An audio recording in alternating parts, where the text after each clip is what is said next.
Aqui, ó. Polícia Civil do Espírito Santo, investigador, a OCP 2019. João, brasileiro nato, após devido processo legal transitado em julgado, perdeu a nacionalidade brasileira, em razão de ter optado voluntariamente por nacionalidade estrangeira. Show de bola, não tem problema nenhum.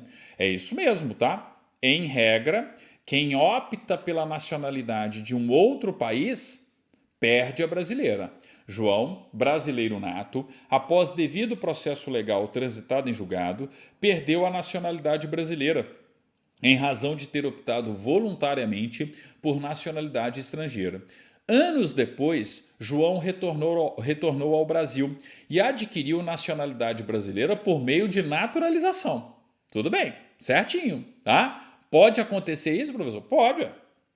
O cara foi para fora, optou por livre e espontânea vontade, tá? Pela nacionalidade de outro país, Pátria Amada Brasil ficou pé da vida, em regra ela não admite poligamia, ela quer monogamia, mas enfim, né? Então Pátria Amada Brasil ficou pé da vida e deixou de ser brasileiro nato, tá? Só que é o seguinte, ele vem para o Brasil e adquire o quê? E adquire a nacionalidade brasileira, mas por naturalização. Tudo bem.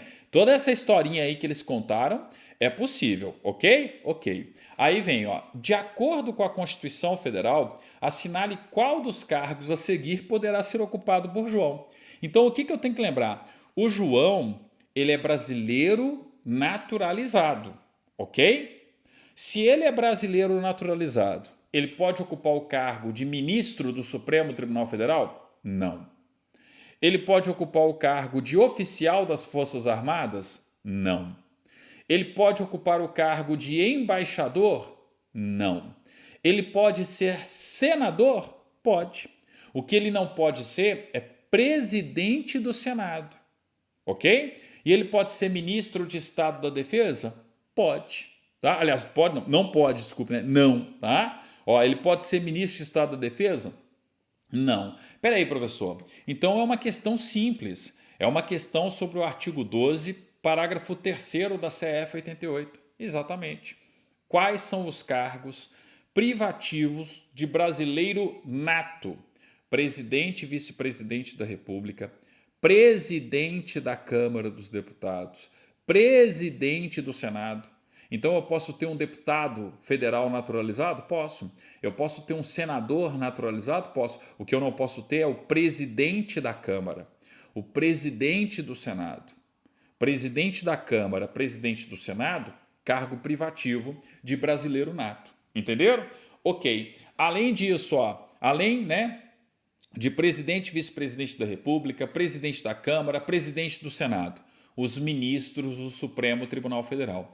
Os 11 ministros do STF são cidadãos brasileiros natos, inclusive com mais de 35, menos de 65 anos de idade, indicados pelo presidente da República e aprovados pela maioria absoluta do Senado Federal. É o artigo 12, parágrafo 3º, junto com o artigo 101 da Constituição, tá? Então, ó, ministros do STF, os 11 ministros do Supremo Tribunal Federal são brasileiros natos? Sim, todos eles brasileiros natos, tá? Ok, professor. Além dos ministros do Supremo, os membros da carreira diplomática. Então, o embaixador, o chefe de missão diplomática de caráter permanente, um membro de carreira diplomática do Brasil, tem que ser brasileiro nato, tá? Além disso, os oficiais das Forças Armadas e o ministro de Estado da Defesa, ok? Então, ó, presidente e vice-presidente da República, presidente da Câmara dos Deputados, presidente do Senado Federal, ministros do Supremo Tribunal Federal, os membros da carreira diplomática, oficiais das Forças Armadas e ministros de Estado da Defesa. Artigo 12, parágrafo 3º, os cargos privativos de brasileiro nato. Então, questão de número 3, o João, que é um brasileiro naturalizado, pode ser o quê? Senador. Mas ministro do Supremo, oficial das Forças Armadas, embaixador e ministro de Estado da Defesa não pode. Tranquilo? Tranquilo, professor.